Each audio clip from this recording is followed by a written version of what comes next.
Rabbi shrah li sadri wa yassir li amri wahlul 'uqdatam min lisani yafqahu qawli. Qala al-Imam Muhyiddin Abu Zakaria Yahya bin Sharaf An-Nawawi fi kitabih Riyadhis Shalihin min kalami Sayyidil Mursalin nafa'ana Allah bi'ulumihi fid dharain. Imam Nawawi berkata dalam Riyadhus Shalihin, semoga ilmunya bermanfaat untuk kita dunia akhirat. Amin ya rabbal alamin. Bihi wa ilaihi. Bihi maksudnya dengan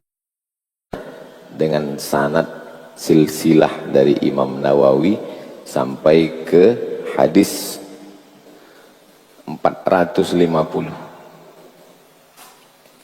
Wa ilaihi.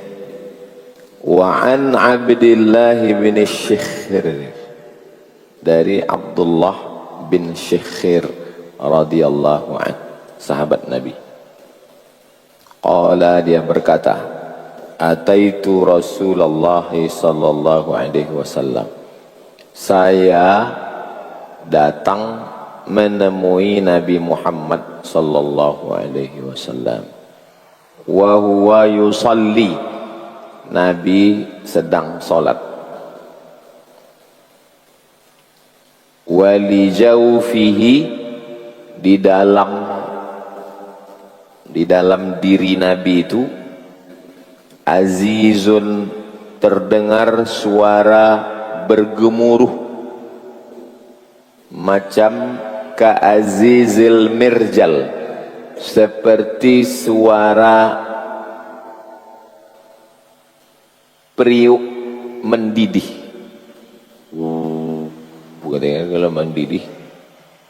Di dalam diri Nabi itu terdengar suara gemuruh, suara mendidih, seperti suara air dalam dandang, dalam periuk yang sedang mendidih kalau kena panas. Minal buka, Nabi menangis. Beruntungnya sahabat Nabi ini, Abdullah bin Syikhir, yang bisa tidak hanya menengok Nabi, tapi mendengar suara Nabi. Apa pelajaran dari hadis nih? Yang pertama, bahwa ini bukan sholat,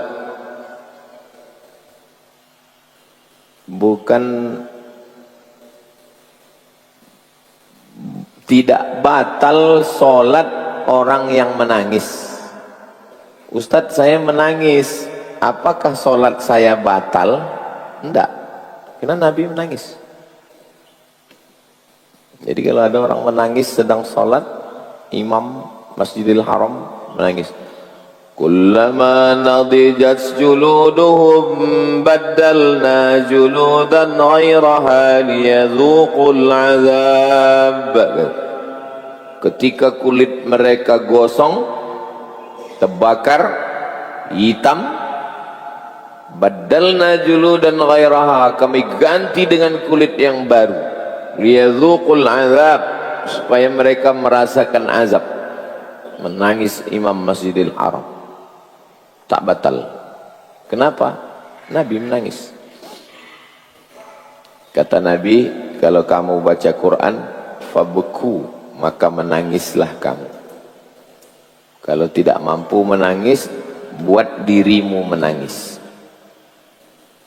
Marah, sedih, bahagia, jijik, itu adalah bagian dari emosi, perasaan. Kalau ada orang yang tidak marah, tidak sedih, tidak bahagia, berarti dia robot. Selama kita masih manusia, darah mengalir, jantung berdetak, napas berhembus, ada emosi. Saya emosi tadi. Orang kita kalau emosi itu hanya marah. Itu si anu itu emosional, emosi dia. Maksudnya bukan marah. Emosi itu bukan cuma marah. Sedih, bahagia, takut, marah, jijik. Itu adalah emosi yang ada dalam diri. Ada orang tuh bawaannya jijik aja. Saya punya kawan dulu, penjijik orang. Berdahak aja orang, berhenti dia makan. Kau tak jijik, Mat? Aku tergantung lauknya, aku bilang. Sedap, makin laju dia.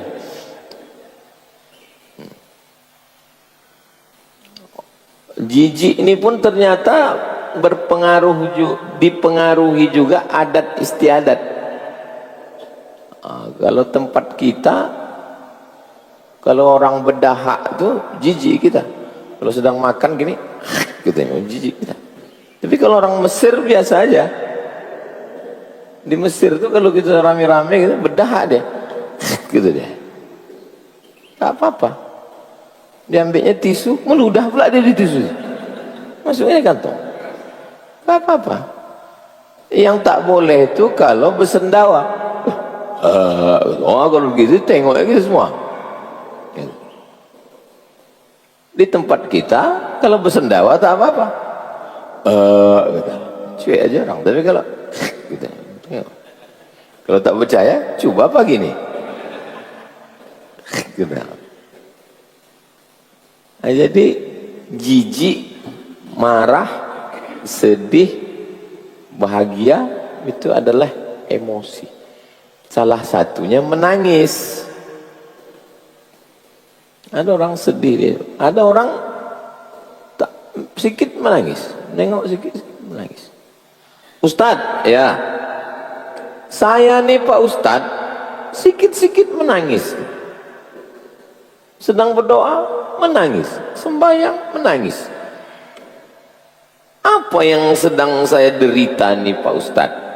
Ada jamaah datang. Saya bilang, berarti Bapak hatinya lembut.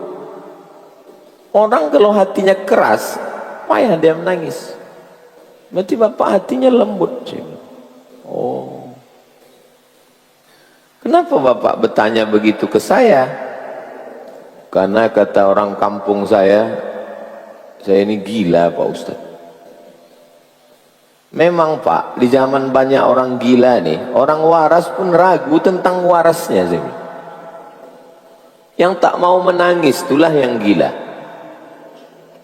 Bapak mau menangis, lembut hati Bapak. Bahkan kalau dalam Thariqat Naqsyabandiyah, dipancing diri itu supaya menangis. Gimana cara memancingnya? Ada namanya Rabitatul Qabr.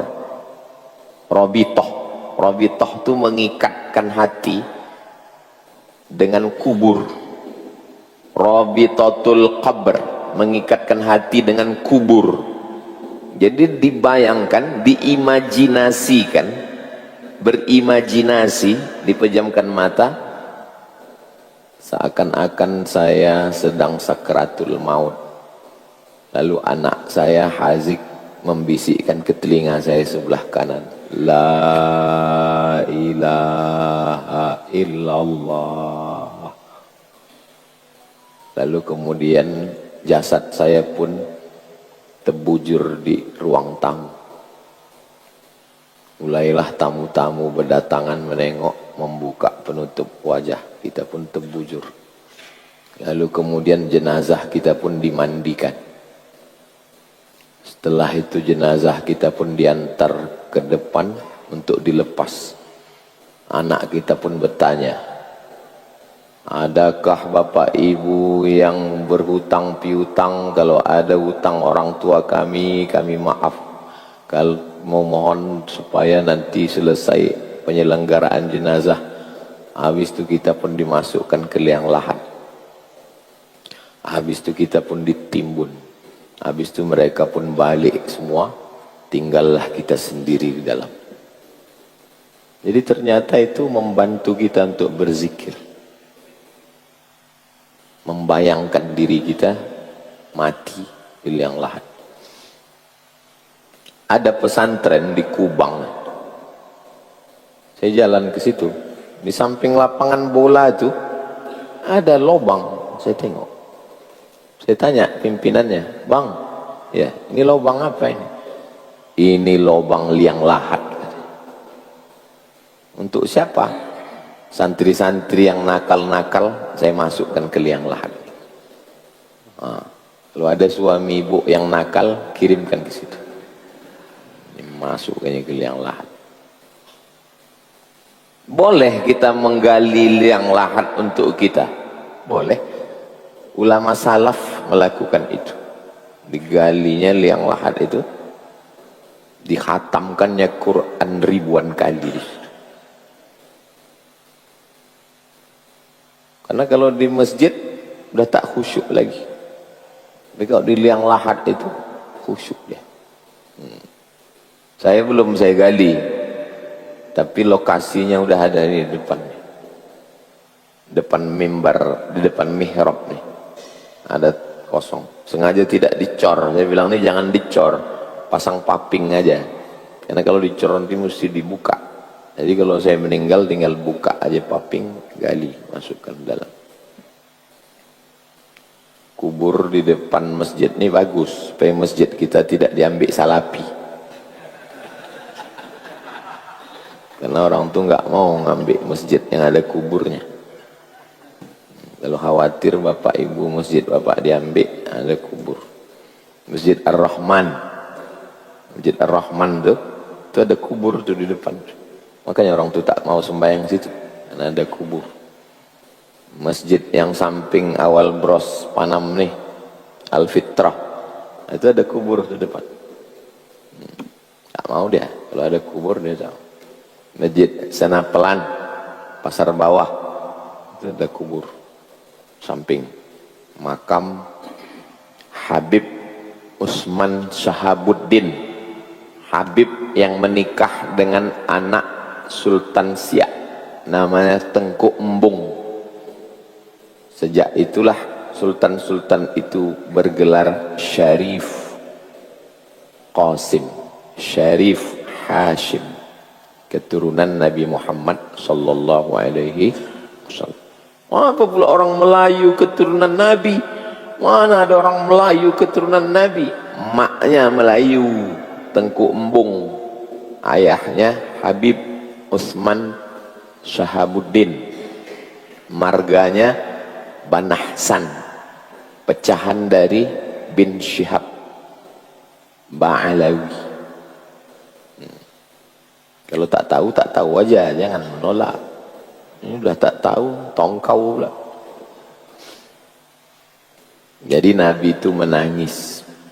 Kalau ada orang menangis, apalah yang ditangiskannya? Mana kita tahu?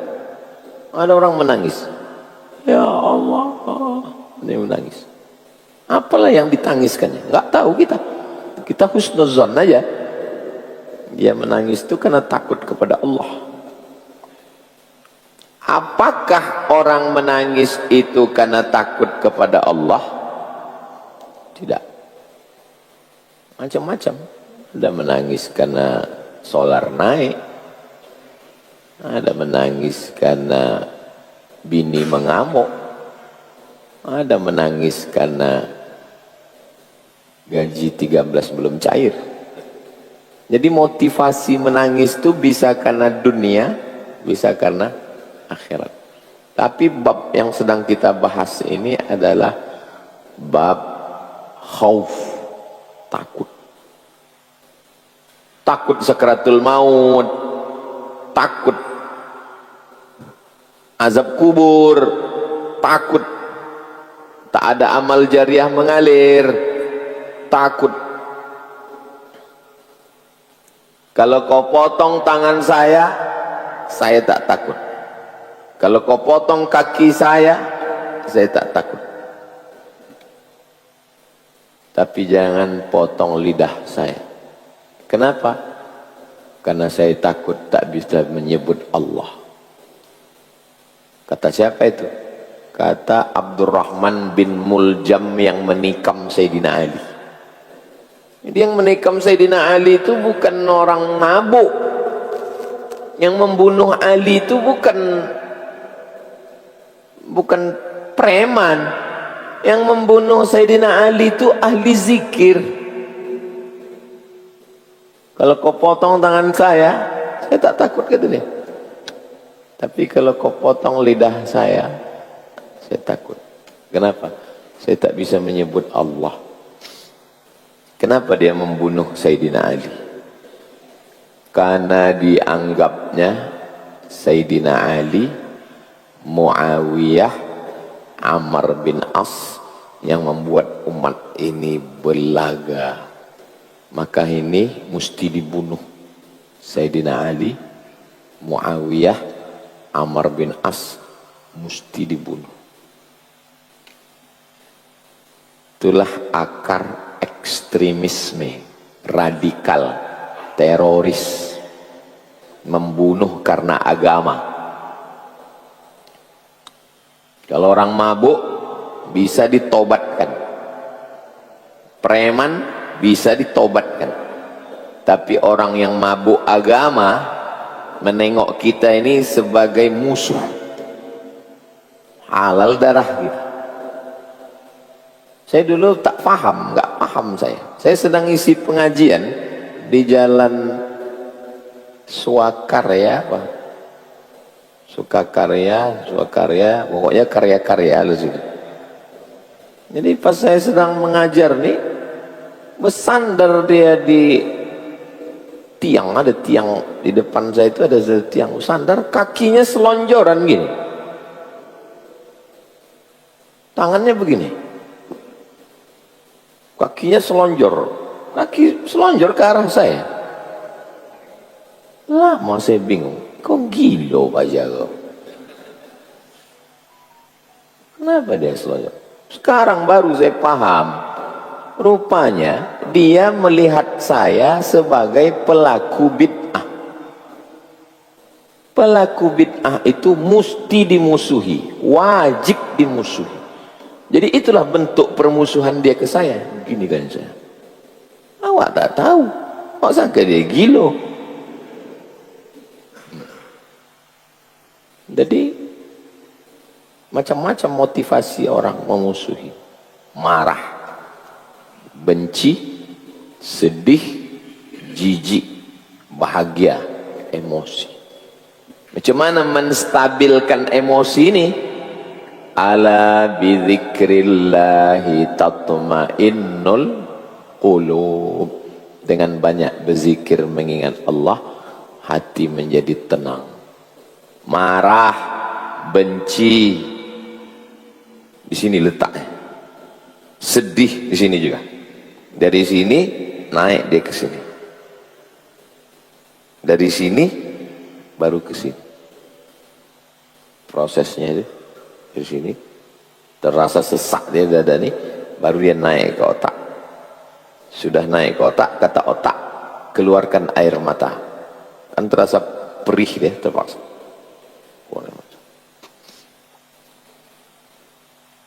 Saya kalau lari-lari berkeringat, keringatnya keluar dari pori. Ini ada pori. Tapi ada makhluk yang tak ada porinya.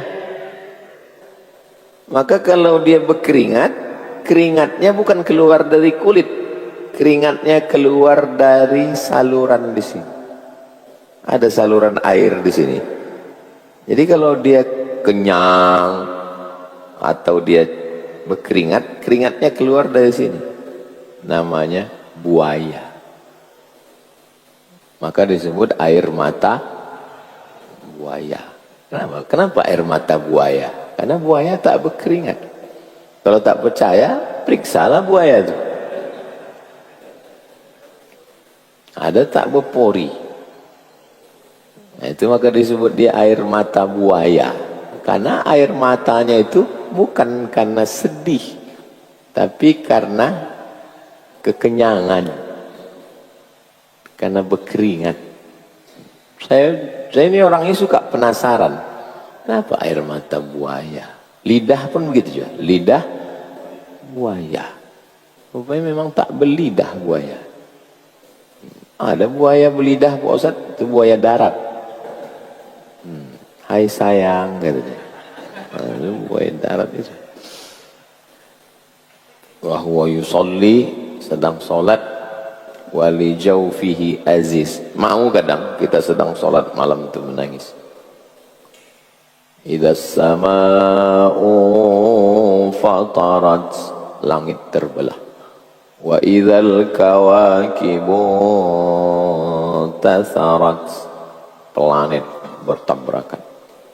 Wa idzal biharu fujirat, lautan meledak naik ke darat.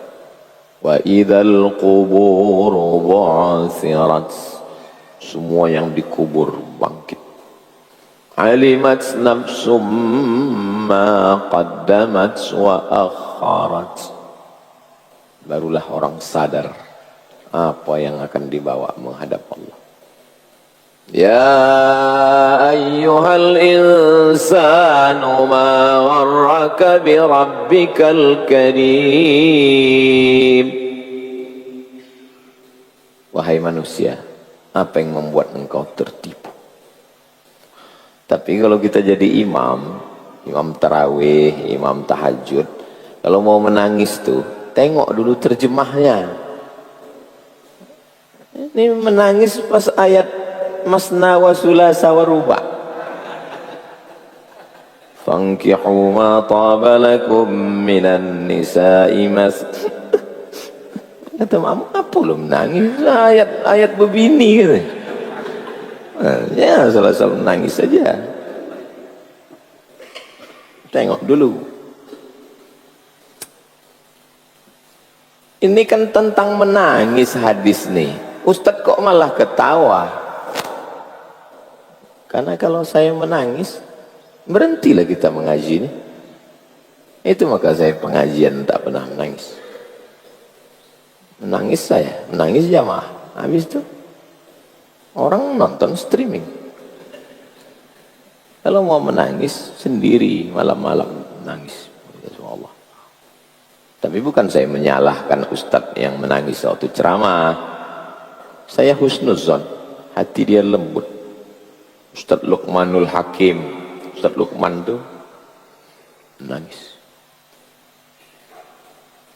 Ustadz Luqman lembut hatinya, menangis. Ustadz Salim Afillah, Ustadz Salim itu pun lembut menangis. Saya disuruh Ustadz Mustafa membimbing iktikaf di An-Nur 10 malam. Saya dikasih 1 malam. Sampai di An-Nur, saya bagian apa? Bagian muhasabah. Lampu diredupkan. Ya Allah. Terus Ustadz buat orang ini menangis. Ustadz buat jamaah ini menangis. Mak, aku tak bisa, aku bilang. Pokoknya coba aja lah, gitu deh. Saya cobalah. Ya Allah, begitu banyak dosa kami. Aku tengok tak ada menangis. Mak, gawat nih. Udah 5 menit tak ada menangis. Lama-lama, saking sedihnya saya, kenapa orang ini tak menangis? Menangis saya. Menangis saya. Habis itu orang itu pun menangis. Udah itu selesai, hidup lampu. Makan sahur. Kenapa kalian menangis? Aku bilang. Kami tengok Ustadz menangis, kami menangis pula. Nah, jadi rupanya menangis ini bisa menular. Sedih, bahagia, marah, susah hati, menular. Bisa menular. Ada jenis orang itu. Kita senang nih, kita senang. Pas nengok dia, susah aja hati kita. Ada orang model, nengok mukanya udah susah kita. Nah, pas nengok, ini mau minjam duit nih. Nah, gitu. Tapi ada orang itu, kalau jumpa kita, hilang masalah kita. Ada model gitu. Abang sepupu saya ada gitu. Asal datang dia kemari, senang kami, bahagia. Udah pergi dia, susah balik. Nah, jadi memang ada jenis manusia. Kalau saya tengok bapak ibu ini termasuk orang yang membahagiakan orang lain. Nah, saya tengok bahagia. bahagia semua. Kok ditengok dari wajahnya ini orang-orang yang nggak punya utang ini. Kalau ada mudah-mudahan cepat lunas insyaallah. Oh, banyak juga ternyata.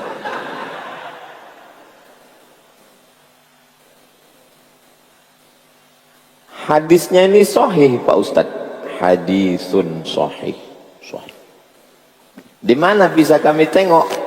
Rawahu Abu Dawud dalam Sunan Abi Dawud. Wat Tirmidzi, Imam At-Tirmidzi, tapi bukan dalam Sunan Tirmidzi, dalam kitab Syama'il bi isnadin sahih, sanadnya sahih. Syama'il nama kitabnya, Syama'il Muhammadiyah. Bulan Maulid dianjurkan mengkhatamkan Syama'il. Minta nanti Ustaz khatamkan Syama'il bulan Maulid, mengkaji tentang rambut Nabi, kaki Nabi, selop Nabi, jubah Nabi, tangis Nabi. Nama kitabnya Syama'il Muhammadiyah.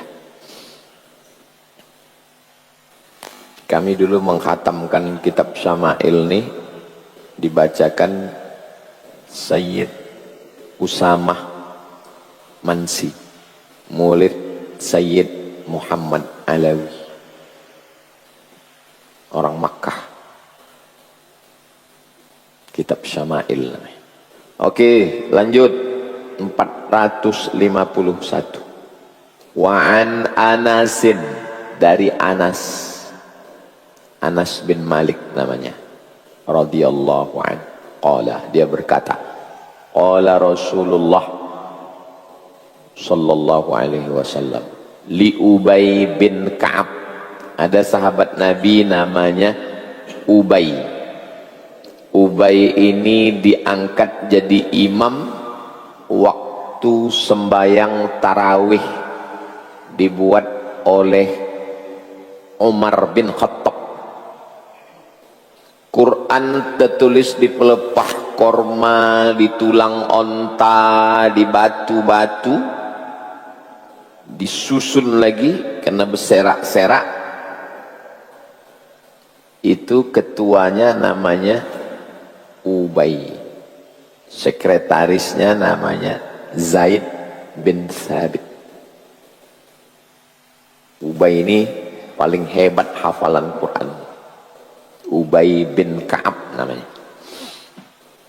Kata Anas kepada Ubay, kata Nabi yang meriwayatkan ini Anas, yang bercakap ini Nabi.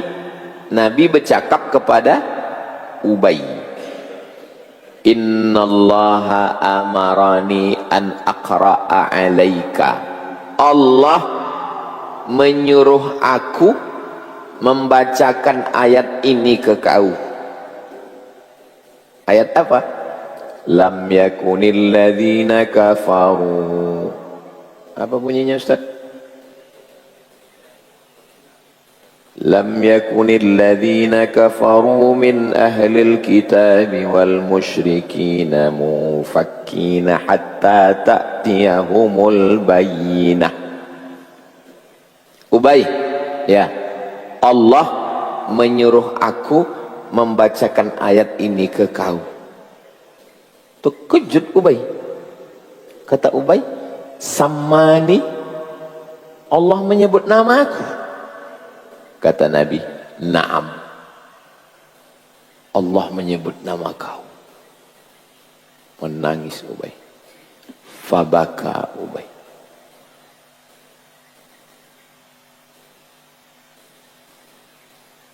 Allah menyebut nama aku. Allah menyebut nama kau. Menangis Ubay. Am yakunil ladzina kafaru min ahlil kitab wal musyrikin mumfakkina hatta ta'tiyahumul bayyinah. Ahli kitab Yahudi dan Nasrani dan orang-orang musyrik tidak akan melepaskan diri dari kekafiran hatta ta'tiyahumul bayyinah, sampai datang bayyinah, penjelasan, bukti-bukti, dalil-dalil kepada mereka. Allah menyebut nama kau. menangis Ubay. Muttafaqun alaih. Hadis ini ada dalam Sahih Al-Bukhari, ada dalam Sahih Muslim. Wa fi riwayatin, dalam riwayat lain, faja'ala yabki. Faja'ala, menjadikan Ubay bin Ka'ab yabki, sedih dia karena disebut Allah Subhanahu wa ta'ala.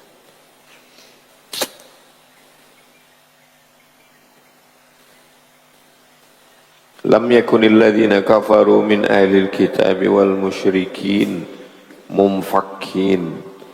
Orang-orang kafir itu, orang-orang Yahudi, orang-orang Nasrani, mereka tidak akan melepaskan diri dari kekafiran. Lengket mereka dengan kekafiran itu.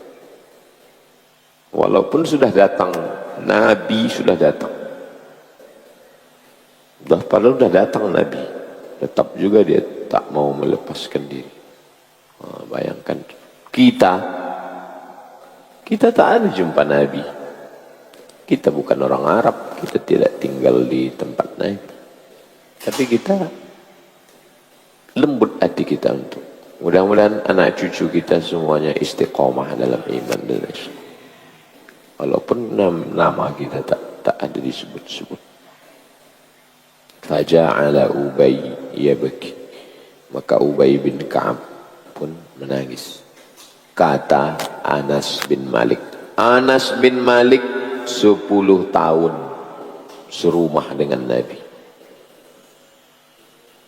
Bayangkan macam mana hidup dia itu. 10 tahun dia serumah dengan Nabi SAW.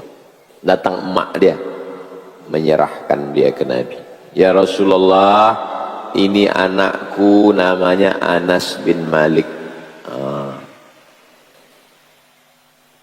Kita nengok Nabi palsu pun payah, jangankan Nabi asli. Tapi kita bisa pula beriman. Apalah kelebihan kita? Tak ada kelebihan kita. Bisa kita beriman, dipilih oleh Allah Ta'ala. Hanya tinggal menjaga iman ini saja lagi.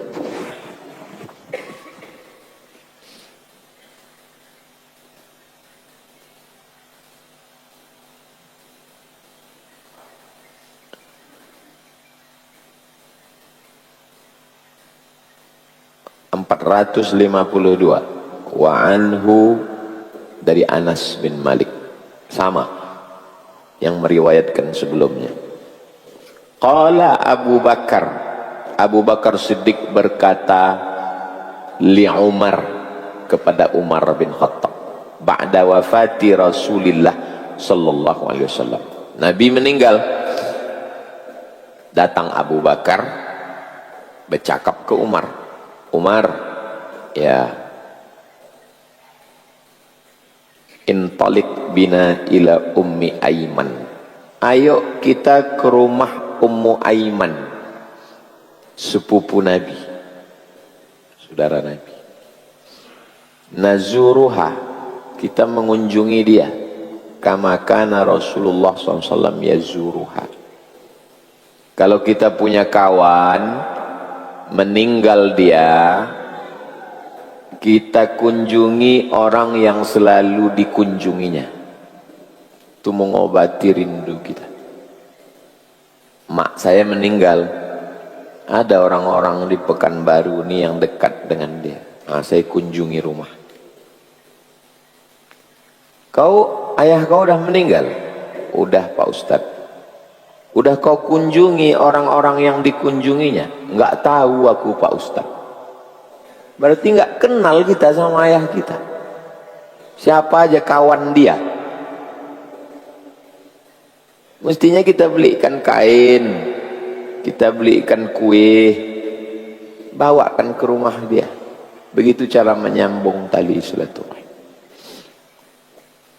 Datanglah Abu Bakar sama Umar mengunjungi rumah Ummu Aiman. Falamman tahayna ilaiha, Sampai kami ke rumah Ummu Aiman, bakat. Ummu Aiman menangis. Menangis Ummu Aiman. Faqala, Abu Bakar sama Umar bertanya, "Ma yubkika?" Kenapa kau menangis? "Ama ta'lamina annama 'indallahi ta'ala khairun li Rasulillah." Kenapa kau menangis? Allah memberikan balasan kepada Nabi khairun, lebih baik. Kenapa kau menangis?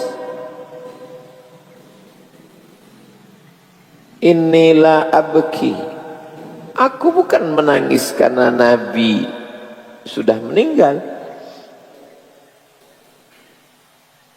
Inilah abki annila a'lamu annama 'indallahi khairun li Rasulillah SAW. Aku menangis bukan karena aku tak tahu bahwa balasan Allah lebih baik. Bukan karena itu aku menangis. Lalu kenapa kau menangis? Walakinni abki annal wahya qad inqata'a minas sama. Aku menangis karena wahyu sudah putus. Itu yang membuat aku menangis. Meninggal Nabi, tak ada lagi wahyu, putus, habis wahyu. Al-yawma akmaltu lakum dinakum wa atmamtu alaikum ni'mati wa raditu lakumul islama dina. Putus, habis. Itu yang membuat aku menangis. Apa pelajaran dari sini? Abu Bakar dan Umar tak tahu apa isi hati Ummu Aiman. Tengok, Abu Bakar jamin masuk surga, Ummu Aiman dijamin masuk surga, tapi dia tak tahu apa isi hati Ummu Aiman. Tiba-tiba sekarang ada jamaah baru sembahyang semalam, dah tahu dia isi hati kawan. Aku tengok kau ni begini. Ada orang model begitu sekarang? Banyak. Ustadz, ya, aku ini sakit perut. Terus ada kemarin Ustadz ke rumah saya, kata dia ini kiriman orang Pak Ustadz. Bisa pula sakit perut dikirim memakai paket. Apa pendapat Ustadz? 3. Yang pertama, mungkin kawan kau itu wali kasyaf. Wali kasyaf disingkapkan Allah tirai. Kasyaf. 2. Boleh jadi dia punya jin. Jin moyangnya turun ke atuknya, turun ke ayahnya, turun ke dia, berbisik. Itu perut dia kena santet, kata jin itu. Jin itu tahu dari mana? Ya sesama jin saling mengetahui. 3. Panduto, kawan kau tuh penipu, saya bilang. Kalau ruqyah aja, bacakan aja doa. U'idzuka bi kalimatillahi tammah min kulli syaitani wa hammah wa min kulli ainil lammah. Bismillahilladzi la yadurru ma'asmihi syai'un fil ardi wala fis sama' wa huwas samiul alim. Cukup. Jangan bilang ini kok aku tengok ini dari enggak jauh, ini dekat ini. Orang bersangka-sangka lah dekat, iparku, biniku. Inilah sumber fitnah. Ada kawan saya, ada kawan ini punya kawan, dibilang orang dia tahu yang gaib-gaib. Oh, nyalah tinggi kajinya, tahu dia yang gaib-gaib. Datang kawannya ini, memang kawan sekolah, cuma udah lama tak jumpa. Ditesnya, oh tahu tak dia? Ya ambilnya pasir, datang dia. Assalamualaikum Ustaz. Salam. Ini pasir Ustaz. Pasir apa nih? Dapat saya di atap rumah saya tadi malam. Wah, ini tanah kuburan ini. Ini rumah kau ini disiram orang. Nah, udahlah lama dia bilang, nggak ingat kau sama aku, kawan sekolah dulu. Pasir-pasir di situ ku ambil tadi.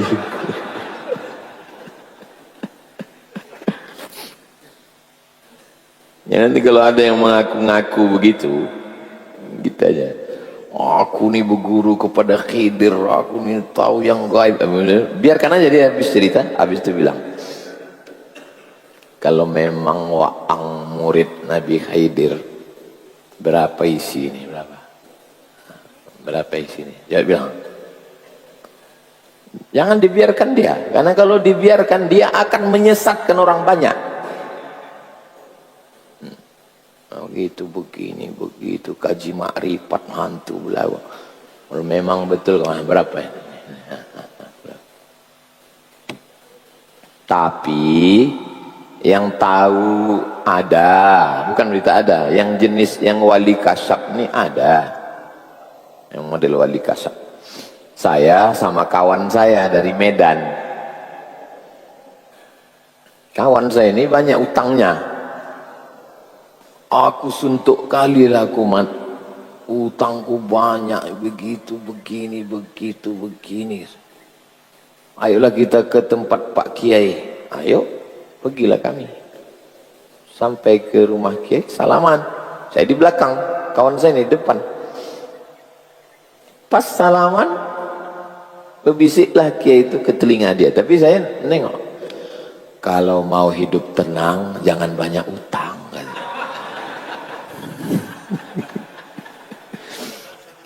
Padahal dia datang mau minta doa. Nanti aku kalau jumpa Kiai aku mau minta doa, mau ku ceritakan lah ini semua. Begitu dia bilang Kiai, kalau mau hidup tenang jangan banyak utang. Kata Kiai. Tak bercakap sepatah pun sampai balik. Ada memang. Tapi orang-orang begini ini ibadahnya luar biasa. Tidak makan syubhat. Ini makan APBD, efisiensi pula lagi, tertutup, terhijab, mengaku tahu itu ini segala macam. Saya jenis yang pertama pernah jumpa, jenis yang kedua pun pernah di Jalan Sudirman. Besar tasbihnya, tasbih saya kecil, dia besar, sebesar-besar ini. Kayak aku Ustadz, kata dia. Tahu aku siapa tamu yang mau datang. Siapa tamu mau datang, nampak. Kalau aku naik mobil ke Padang, tahu aku di balik bukit ini ada mobil atau tidak. Makanya aku lewat, tahu dia. Macam pakai poreder. Dan aku bisa menengok semua yang tersembunyi, katanya. Mak, takut pula awak. Semua yang tersembunyi bisa ditengoknya. Ibu-ibu, ibu jawab ya, tapi ibu jujur ya. Setelah ibu bisa menengok ini, lebih ingat Allah atau lupa Allah? Jawab, jawab jujur. Saya lupa sama Allah, Pak Ustaz. Saya lebih ingin tahu siapa tamu mau datang. Kalau tamu itu datang, apa isi hatinya. Ibu kena kasyaf syaitani. Sedang dimainkan setan. Dibukakan setan hijab. Ibu pasti berzikir tak berguru. Iya Pak Ustaz, tak ada guru saya. Man la syaikha lahu, siapa yang tak berguru, fasyaitanu syaikhuhu. Setanlah guru. Mau setan itu datang. Pasti kita sedang berzikir itu, mau dia datang. Berikan 3 permintaan. Hati-hati. Oh kalau gitu tak boleh kita berzikir. Boleh. Kita berzikir. Istighfar 100 kali. Solawat 100 kali. La ilaha illallah 100 kali. Tak masalah. Tapi kalau berzikir-zikir, mengamalkan zikir tertentu untuk dapat ini, khawatir kena 2. Pertama, wali kasyaf. Yang kedua, jin. Yang ketiga, ini yang paling banyak, panduto,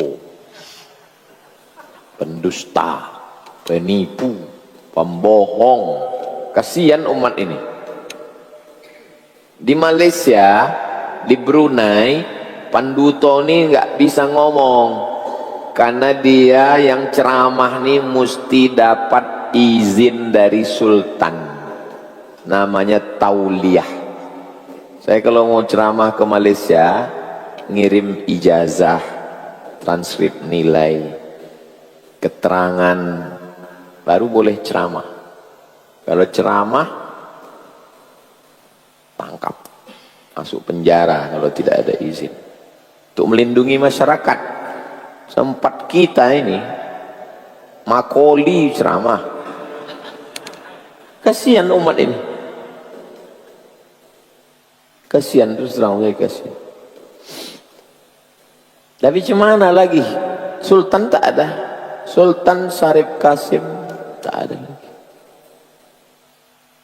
Sultan Delhi, Sultan Siak, Sultan Serdang, Sultan Langkat, Sultan Pelalawan, tak punya kuasa. Sultanlah yang melindungi agama. Sultan Johor, Sultan Perlis, Sultan Terengganu, Sultan Kelantan. Malaka tak ada sultan. Ada 3 yang tak ada sultan. Malaka, Sabah, Sarawak. Dipimpin oleh TYT namanya. Seperti pemangku. Kasihan umat nih. Sebetulnya di mana-mana orang kaya, orang miskin itu ada. Jauh berjalan banyak ditengok, lama hidup banyak dirasa. Di mana-mana orang kaya, orang miskinnya ada.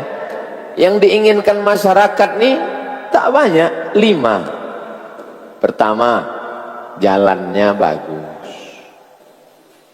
Kedua, biaya sekolah murah, syukur-syukur gratis.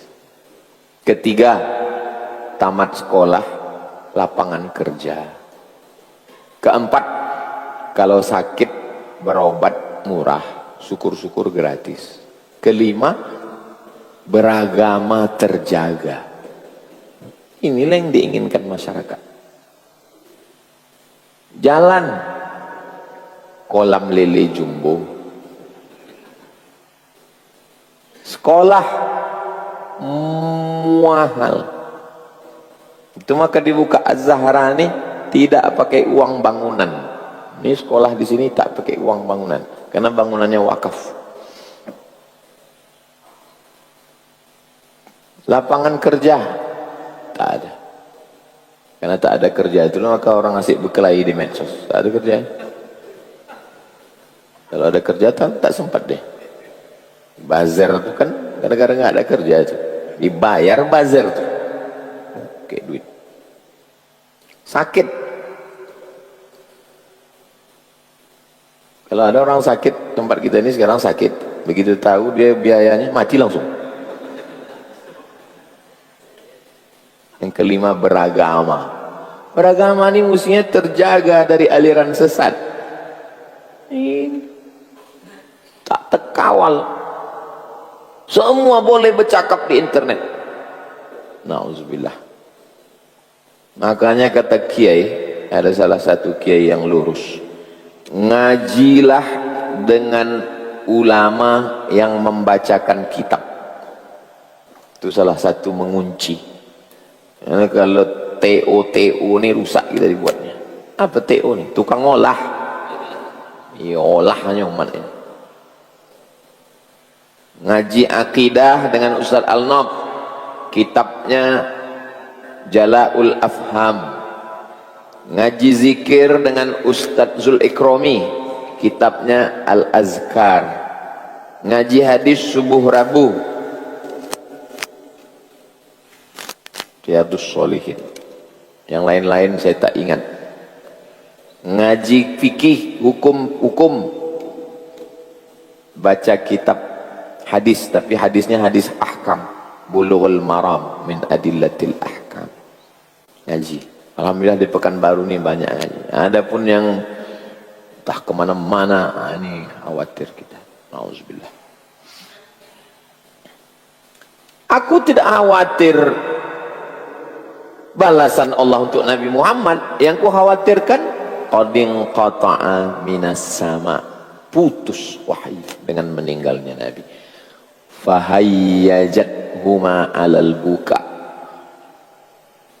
itulah membuat Abu Bakar dan Umar menangis. Faja'ala yabkiyani, Abu Bakar pun ikut menangis, Umar pun ikut menangis, ma'aha, bersama dengan Ummu Aiman. Abu Bakar, Umar, Ummu Aiman sama-sama menangis, sedih karena wahyu sudah putus. Rawahu Muslimun, hadis ini diriwayatkan dalam kitab Sahih Muslim. Sudah pernah kayaknya hadis ini Pak Ustadz. Qad sabaqa fi babi ziyarati ahlil khair, sudah pernah dibahas dalam bab ziyarati ahlil khair, mengunjungi orang baik. 6.15. Selanjutnya kita jawab beberapa pertanyaan. Rabu depan kita bahas hadis dari Abdullah bin Umar insyaallah.